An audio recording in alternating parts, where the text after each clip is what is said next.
I have a kind of a short story I want to read to you about this idea of being present in our relationships and the need of the human soul to have relationships. And it's kind of morbid, so be careful here. You don't get your hopes up for some like, oh, this is going to be a wonderful story, because it's going to take a rough turn, okay? So just be ready for that.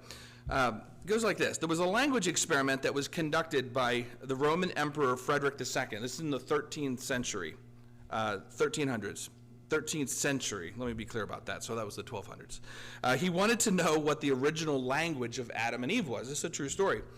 And so he decided to isolate a few infants from the sound of human voice and also from as much human interaction as he possibly could.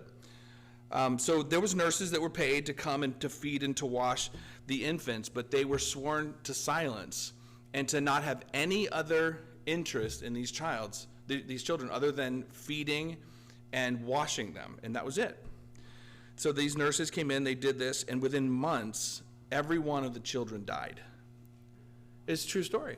This was his experiment. He set out to find out a language experiment, and what he ended up figuring out was that the human soul has an ingrained need for relationship and interaction with people. And I think that's an interesting conversation that needs to be had in our generation.